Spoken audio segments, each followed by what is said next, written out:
Hey, it's Jesse. Today on the show, you know him from The Good Place, A Man on the Inside, and my personal favorite, it will always be one of my favorites, the legendary sitcom Cheers. It is TV icon Ted Danson. They'd come to you and they'd say, okay, this is the last time, Mr. Danson, that you will be warned.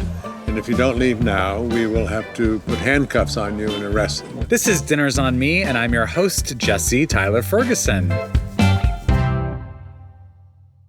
So I'm on the busy and bustling street of Larchmont here in Los Angeles, and I'm heading toward Max and Helen's Diner. If you are an Angelino and a foodie in any way, shape, or form, you certainly know about Max and Helen's because people are going bonkers for this diner with good reason. I mean, the food is absolutely incredible. It's waffles, unbelievable. Nancy's omelet, incredible. The tuna melt, to die for.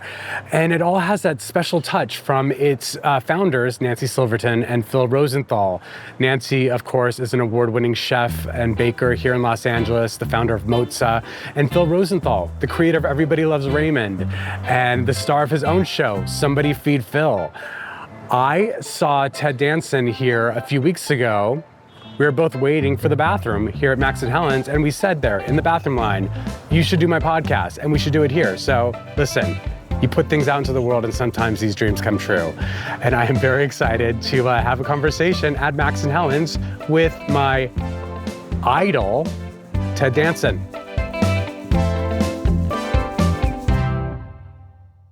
Hey, this is really cool to be talking to you because I do admire you greatly as an actor. Ted, So this is neat. It's really cool for me. And I love how much overlap we have in our careers, actually, and I'm excited to talk about that. But I do need to tell you, you're quite an idol of mine. I mean, I have looked up to you for a very long time. I mean, I watched you on Cheers. How old are you? I'm 50. So I was, it was right around when I was watching television regularly. Yeah. And it's one of those shows that's very seminal for me. And I remember very specifically the last shot of the last episode and how I felt when that series ended. And I love how much overlap there is with kind of the important moments of your life and the important moments of my life. I mean, James Burrows gave me my first big opportunity. It wasn't Modern Family, but, he, put you in Cheers, and he directed almost every episode of Cheers. And the first sitcom I did was a show called The Class that he directed. And then watching you with Shelley Long and that incredible relationship that you created. And she, many years, played my mother in Modern Family. Well, that's right. She only did a handful of episodes, but she did about 5 episodes. And we had a very special relationship. Yeah. And, your relationship with Jeff Greenberg, who cast Cheers and who also cast Modern Family. There's a lot of overlap in an 11-year run of a show that I also had with Modern Family. But yeah, it's been interesting how much overlap there is. Yeah. And so to get to sit down with you is And really we special. both get to chase the giggle in life. I love being part of that tribe of people for in sure. and around funny. It's so funny because the last time I saw you was in the bathroom line here at Max and Helen's. Oh, right. Just a few weeks ago. It was Sirius XM. Yeah. And I wasn't even invited to that party. I was just needing to use the restroom. You didn't know this? I wasn't even supposed to be there. Oh, that's and so I I was assumed. I was walking to did you see what I was wearing? I was wearing sweatpants. I was walking down the street. It's I'll just pop into Max and Helen's, and there was paparazzi outside. I was wow, this place has really gotten very, very hot since I last came. And they were having a party that you were a guest of. Yeah. And I went to the bathroom and I saw you in the bathroom line. Yeah. And you said, I think I'm doing your podcast. I said, well, we should do it here. Yes. And here we are. Yeah. That's great. Are you hungry? I am. am literally actually I'm starving. hungry. Oh gosh, they're potatoes. Your potatoes are amazing. Hello. Aren't they incredible, the home fries? How are you? How are we doing today? Good. How are you? I'm doing okay. Thank you. I'm Abby. I'll be your server. Thanks, Good to Abby. see you. Can I send in any orders for you? Yes, for sure. Is the French omelet, is that a Nancy's omelet or whatever? The Nancy's omelet. What is in that? It's just... That's farmer's cheese in there. And it is so delicious. It's farmer's cheese and herbs. Can you just do omelet, forget about the herbs and the cheese? Sure, I know yeah. it won't be as good. Okay. yeah. But I like that. And and the potatoes. Yeah. Perfect. The home fries? Yes. And those come with sour cream on top. Is that okay with you? No. Okay. What do you want to drink? Do you need a coffee or something? Coffee. Yeah. Perfect. Would I'm you like any already cream with that? well caffeinated. No, thank you. Okay. I'm going to have Thanks a so coffee much. as well. Perfect. I will have some cream. Perfect. And I'm also going to get a lemonade. Sounds good. And I'm desperate to have the tuna melt. Okay. Very good choice. My favorite thing on the menu. And can I get you some tallow fries with that? Yeah, Perfect. Okay. Anything else, guys? I think that's good for now. I'll take these out of your way. Thank you so much. Thank Thank very you. much. Where was your life when Cheers came along? I was in North Hollywood. Just had our first daughter. Previous marriage. I'm now married to Mary Steenburgen, who you know. Iconically. Iconically, yes. And so I did Laverne and Shirley, and I think some people remembered me. Jimmy Burrows had auditioned me for True West, and then I was called in at the last minute to replace or something on Taxi, which was Paramount, which is where Les and Glenn Charles and Jimmy were putting just the beginning cast together, talking about casting Cheers. So all of that kind of came together, and I went and met Jimmy, Les, and Glenn during lunch, and during that week, I met with them 2 or 3 times. And they said, okay, don't take any job until you check with us first. And I went, so are you saying that this is mine? They went, no.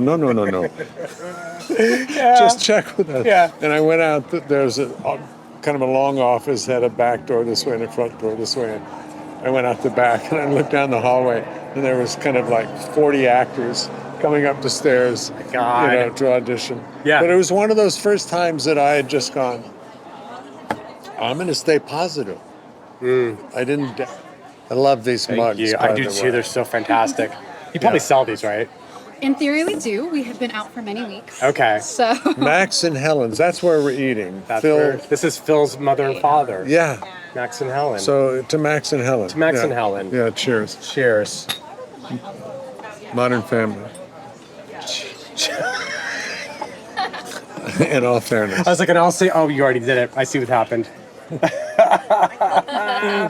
What I always find fascinating, and this is the case with a lot of shows that I think end up becoming monster hits, was that out of the gate, Cheers was not something that was considered a hit at all. Critics loved us. Everyone around us, Paramount, the writers, everybody was so positive.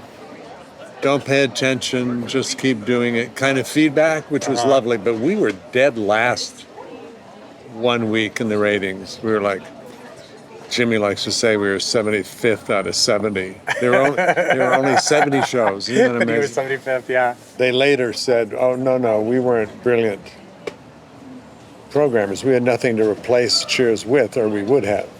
God. Well, thank Yeah. God. I know. I mean, I feel like people forget because it was such a white hot hit by the end. And, I almost wanted to ask Shelley Long about this when she was on Modern Family, but, she left at the height of Cheers. Yeah.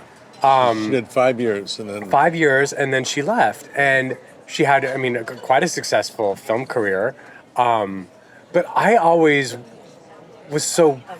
I was just so surprised that she chose to leave, when the show was such a huge success. Yeah. And I've always wanted to ask you because, that relationship was so iconic, and they won't the relationship. The show really felt like it was built so much on the success of the chemistry that you all had, but really specifically you and Shelley. I asked Jeff Greenberg, the casting director of Cheers, who also cast, ironically, Modern Family and won an Emmy for casting Modern Family. I said, give me some stories about that time. And he talks about how nervous everyone was about what to do when Shelley left and then Christy Alley coming in. And obviously it worked out brilliantly, and Christy brought in a whole other energy to the show, but I'd love to hear what was going through your head, if you can remember. There were many kind of thoughts, but there was definitely one that was, I just lost my dance partner. Yeah. And because she was the magic of Cheers. The first year, she put us on the map. Her character is so well defined. All the characters well defined, but she was so. I don't think anyone had seen since Lucille Ball that kind of character, so beautifully played. I think we all found our step after that, all the characters, but I was worried, like, this will be embarrassing. But then they hired Kirsty, and Kirsty walked in kind of like the same way Woody Harrelson walked in replacing the coach, Nick Colasano. The writing is so good, and they're such great actors that I don't think we even broke stride. Kirsty was, she was funny. She was the woman on the verge of a nervous breakdown. Yeah. In every second. But not known for being funny. Like, she hadn't done a lot of comedy. And she was hysterical. But, sometimes people forget that these shows are not always, they're not in the hands of the people who create them. The network has so much say. And sometimes the people who run the network aren't necessarily thinking creatively and aren't willing to take risks. So if they don't see that someone has a history of being hilarious, they're going to shy away from them. And I think there was a bit of it made a lot of people nervous to cast someone who didn't necessarily have a comedy track record. One of the great things about being successful when you're in a show, which you discovered too, is they tend to leave you alone. Yes. And you can get their notes and be polite and sweet and keep doing what you know is right. Yeah. And both our shows have something your show is brilliant. You're brilliant. Everybody in it was spectacular. And you weren't doing, nor were we, jokes. Yeah. Funny. Unbelievably funny, but they weren't it was all character. Yeah. Yeah. And that to me is delicious. Yeah. And that allows you to go off and keep working and doing other things. Yeah.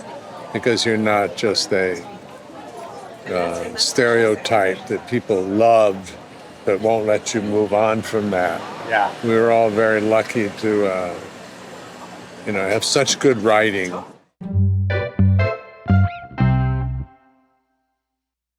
I guess, I'm a little closer to the end of Modern Family than you are to the end of Cheers, but I'm still feeling sometimes the pressure or the straitjacket of that character. And, constantly looking for ways to reinvent myself. And sometimes I have to do big swings to show people that I can do something different because I'm not necessarily being given those opportunities. Did you feel coming out of Cheers that there was... it doesn't seem like there was much of this for you, but it seemed like you were able to kind of pick up and move into other roles pretty fluidly. There were some hit and misses because I think people wanted me to be Sam-like. Yeah.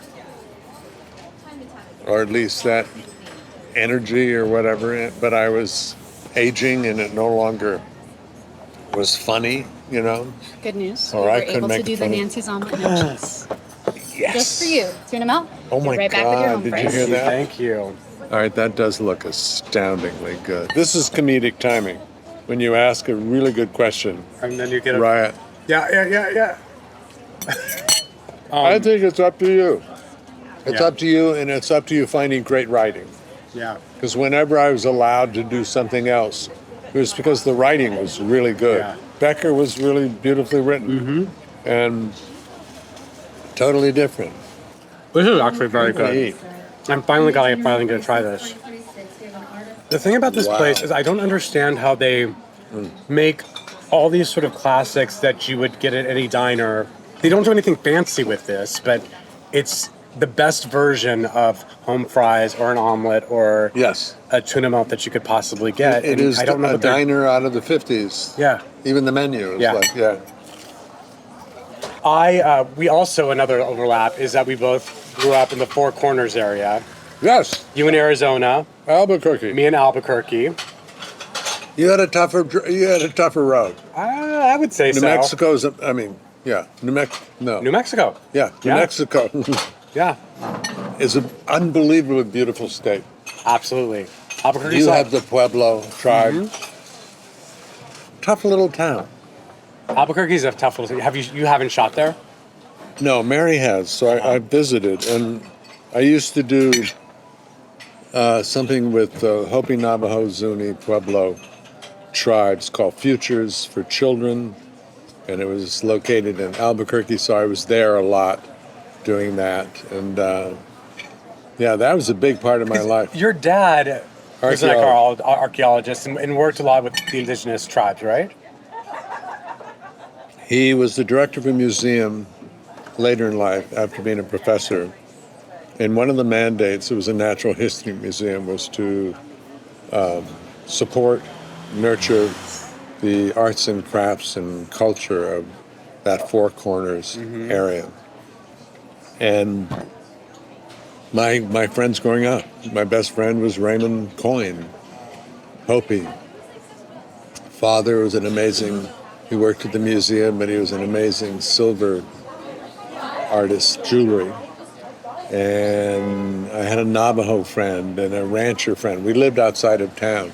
So I know you had a little bit different, but there was an outsider feeling for you. Yeah. More unfortunate than mine, because you said, I heard this morning listening to a podcast about the bullying and feeling a little bit isolated. Yeah, no, it was rough. It was rough. Yeah. But I always felt like an outsider.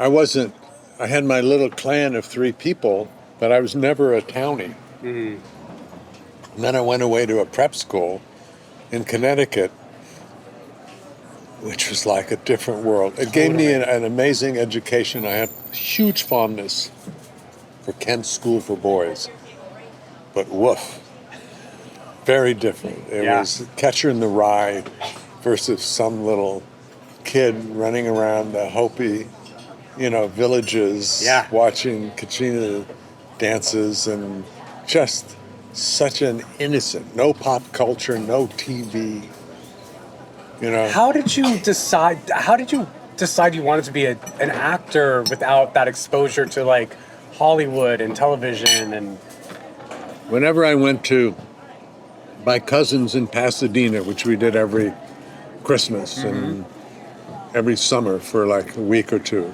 Here. Pasadena, from Tucson, and then later from Flagstaff. They had a TV. Oh, I would read TV Guide magazine, which y'all don't remember. It's a shame. Yeah. From like a book. Yeah. I'd read it. I'd read everything listed in their descriptions. The little version. Yeah. It was just thrilled me. And then we'd watch Cheyenne or Bonanza. My father would watch with us, and it was like thrilling. Yeah. But it was not in our house. You didn't have a TV at home? No. And didn't have it at Kent School for Boys. We didn't have any of that. So pop culture just went right over my head. I cannot tell you a Beatles lyric. Really? I know, I've heard them all, but they don't land and stick in me. Pop culture just went whoosh. Some music as well, like you weren't listening. Sadly, I listened, but I couldn't. I didn't study it, or I let it wash over me. Enjoyed it. Can I do a little quick? Yeah. Here's me at Stanford for 2 years, which is where I fell in love with acting. So I'll go back to that. Yeah. This is me driving in my 1954 Buick convertible to the Monterey Pop Festival. Look at my watch, go, this is taking way the fuck too long. Turned my car around and didn't go.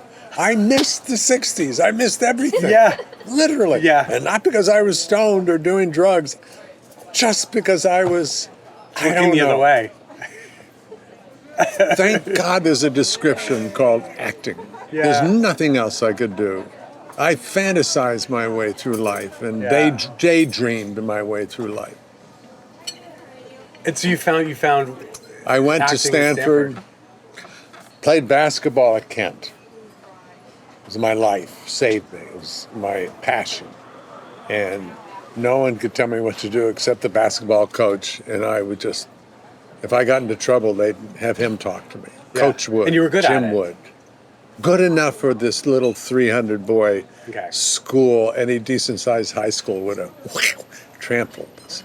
But my friend and I, who was a really good athlete, Dwayne Retta, we both went to Stanford. Don't ask me how I got in.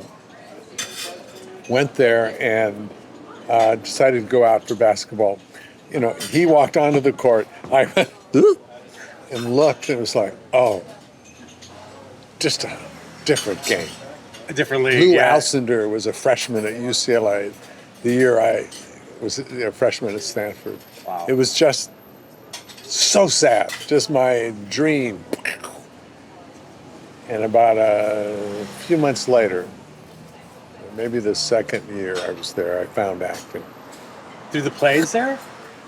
Yes, I'm silly, following a girl that I wanted to ask out. She said, yes, I'll have coffee. And then first sip, she went, either because she didn't want to be with me or just it happened to be true. She remembered she had an audition for a Bertolt Brecht play called Man East Man.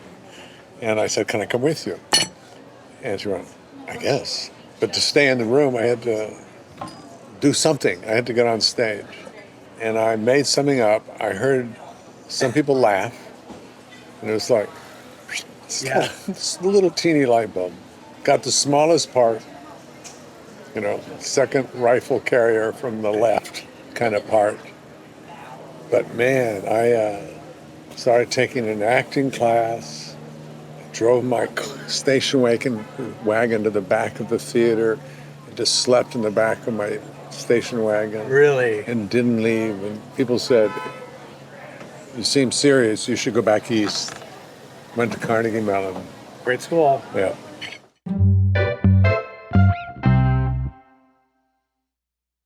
It's funny, I think acting gave me, I remember at Kent School going back to a reunion, I guess 20 years later, 25 years later or something. Mm-hmm. Whenever it was the height of cheers. It was very rock and roll. I was a big deal. And, you know, everyone was talking and around me and da-da-da-da-da. For the first, it was a 2-day thing. For the first day, half day, I was just mobbed by my, classmates. That wore off, rightfully so, very quickly. When they realized I was the same nincompoop I always was. But I found myself a moment where I was walking behind a crowd of my friends. And I was about 20 feet behind, walking by myself, and they were all paired up, talking. And I had this realization that it was as if I had to become famous, a celebrity, to have the right to walk in a door. I never felt I had the right to really just walk in the door. I was always terrified, whatever new, or insecure, or less than, or not worthy, or something along those lines. And it was like, oh, Lord, wow.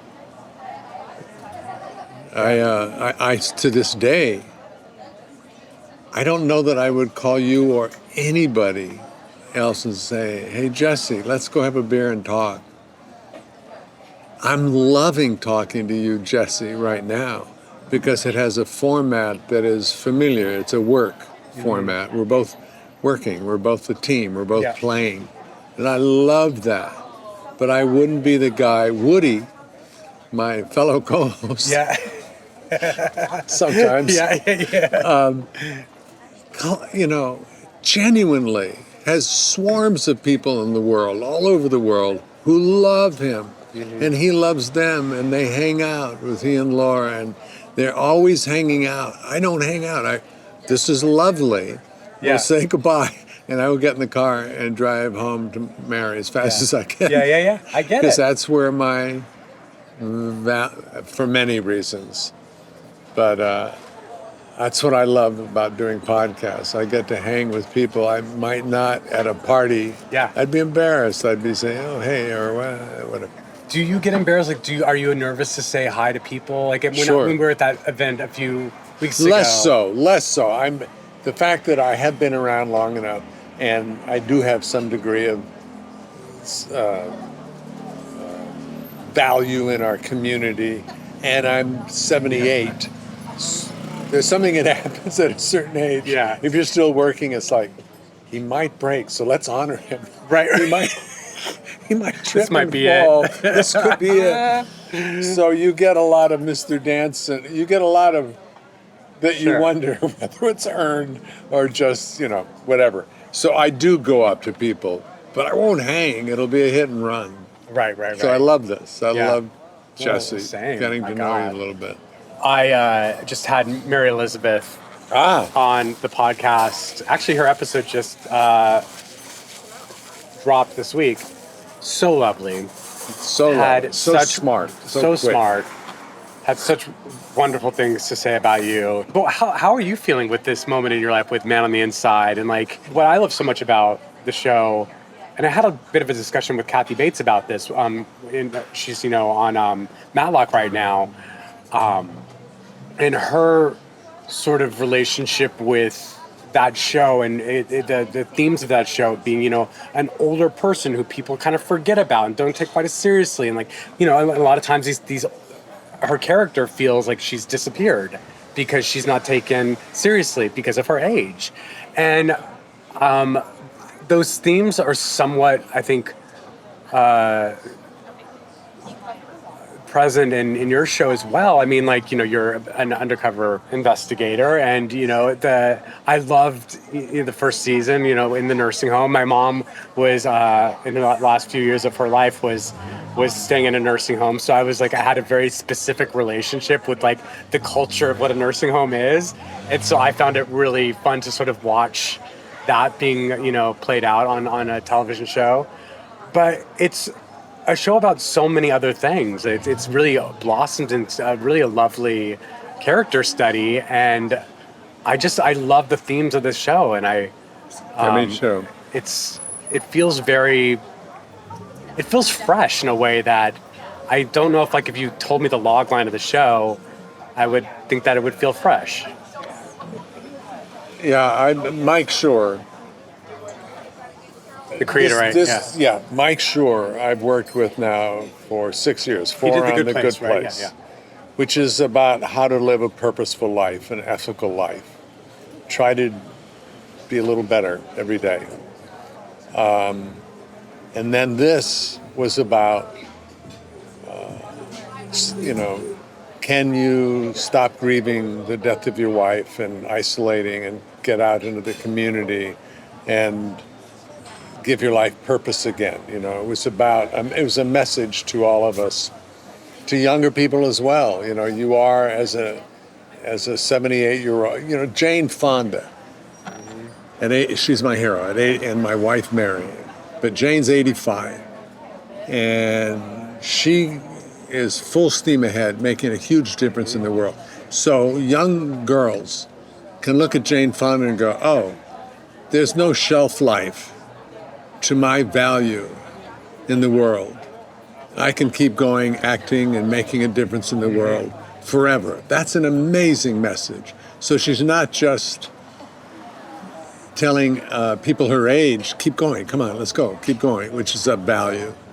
And I think our show did that. I thought that was the message of our show. Come on. Yes, we all die and all of that, but until then, keep living, keep making a difference, keep contributing. So that's kind of, as much as I hate, because I love pretending that I'm 78, but fuck, I am 78. Yeah. So it's getting a little close to the bone here. Yeah. But that is my job now. Yeah. My podcast is a little bit about that. It's about the other people. But what I care about, is how's your heart? How are you doing? This is a tough time. How are you navigating all of this? How do you make a difference in the world? So I feel like the podcast has a purpose. Mm-hmm. Keep putting out hope, love, joy, happiness, silliness, funny, whatever. But keep putting that out. If I get to do another year of A Man on the Inside, it'll be that kind of purposefulness. Yeah. Mary and I are now kind of recognized as a couple. You know, you never want to toot that horn too loud because you'll be, you know, in handcuffs coming out of something. But you were arrested with Jane Fonda. Yes. Yes. Yes, Okay. yes. Tell me about that. I do want to know what the situation was. I assume I you were think she wanted protesting. Mary. She was only using me to get to Mary. She and Mary are great friends. Yeah, yeah. We had her over for dinner early on. They were making a film, the book club, a couple of book club films. But the first one, she came out the door at the end of the evening and turned to Mary and said, "Are we going to be friends?" You know, and Mary, who knew her but not really, really well, Yeah. and we were all enthralled by Jane, said, "Yes, okay. We need to be intentional. We're of a certain age. We need to be intentional about this relationship." So they are. They're really great friends, and they stay in communication, and we show up when she beckons and all that. So she wanted Mary to go get arrested with her, but Mary was working, so I was the second choice. But that was very cool because she was doing Fire Drill Fridays, and it was about climate change. Which is also something you're very passionate about. And yes, I mean, it's just so, not doom and gloom, but here we are dealing with all of these sad, very controversial, some of them very mean-spirited, next door to wicked issues that are piled onto us daily. And it's so hard, you know, if you say in the middle of what's going on, and rightfully so, what's going on in Minneapolis, if you start talking about climate change, you know, it'll be a shame on you. This is real life. These are people for real, and it is. All of those things, it's true. In the meantime, climate change is just doing that. And that's science. So yes, I do care about it. And so there'll be so much more immigration. There'll be so many people, there already are, fleeing countries because you can't grow crops because the climate change has changed so much. You know, there'll be so many things. So yeah, I care about it a lot. And Jane Fonda, she would educate the night before. She would have these informational podcasting, Zooms, whatever, out into the world saying, this is how it's affecting women. This is how it's affecting social justice, how, you know, poor people get more impacted. This is how. So it was an educational moment. Then there'd be speeches out on the steps of Washington somewhere. And then you would go gently, with permission or a heads up, you would go break the law. For us, we crossed an intersection and blocked an intersection, and that was against the law. Right. But it was all worked out with the police. This was the champagne of arrest. You knew that you were going to be getting arrested. Yes, and they would come to you. It was a show. So you put a diaper. Like, how does one prepare to get arrested? Well, they do tell you. I would do depends. Nice. I would do. That's it. I just, as long as I have a pair of depends, I think it'd be good. Yeah, you don't drink a lot of liquids beforehand. You're right. Before That's getting a good arrested, one. yeah. But it was one of the things. They'd come to you and they'd say, "Okay, this is the last time, Mr. Danson, that you will be warned, and if you don't leave now, we will have to put handcuffs on you and arrest you. Yeah. And I said, "Yes, please. I'm going to be arrested." And then they bring out the cuffs of the what do you call them, the straps. But it was also, excuse me, but I have a really bad shoulder. Can you cuff me in the front? Oh, yes, Mr. Danson. You know, so to say that I was arrested is a little bit of a wank. Yeah. But you do get taken away, and you do with a bunch of people you don't really know, and you don't get to move and do things that you may want to at a certain point, and you do have to wait to pee, and you do have to, and they do slow walk you through the process. So we were there. You know, you can pay your fine and leave theoretically right away. Jane went to real jail, not that night, but you get to do these performative arrests. Yeah. I think twice. The third time they say, "Okay, now you're going to jail." You're going to spend the night in a real jail. Right. And she did. And Yeah, she did. she's astounding. Yeah, she's remarkable. Yeah. You have a career that I admire so much. Yeah. It's one that I hope to have, even just a glimmer of. But you are. So far, so good. Well, that'll do. Yeah. Yeah. I hate the word career because my ego is such that I go, no, I haven't done it yet. I haven't really nice. done it. You know, give me another. Is there something that that's you... baby boomer too. Right. Pass the baton. No. Yeah. Pass no. Is there something that you feel like, okay, now if this happens, I will have made it? Is it like an Oscar nomination? Is there something that you feel like hasn't happened that... Fucking awards. Right? Don't they fuck You with your head? always, yes. And no matter how enlightened you are, or humble, or it's the work, or it's just an honor to be nominated, in that moment, you're just pummeled by your ego. Yeah. And if you win, the only good thing about winning is you can relax. Yep. It's relaxing to win. If you lose, you have to work your ass off being philosophical. Yeah. So And checking your career and going, well, I do suck. Yeah. Of course I didn't win. You know? It's horrible. Oh my God. I've so loved this. I'm thrilled that this worked out. I'm glad I too. ran into you in the bathroom. Me too. A few weeks ago. I'm glad we planned this. Yeah. Thank you for doing this. I adore you. Yeah, back at you. Yeah, You're we such a lovely actor. Thank you. Yeah, you really are. Thank you. Next week on Dinner's on Me, you know her from Scrubs, Roseanne, and Firefly Lane. It's Sarah Chalke. We'll get into her iconic run as Dr. Elliot Reed on Scrubs and hear all about the much-anticipated Scrubs revival. Plus, we gotta ask her about sharing the role of Becky on Roseanne. Ooh, so bewitched of her.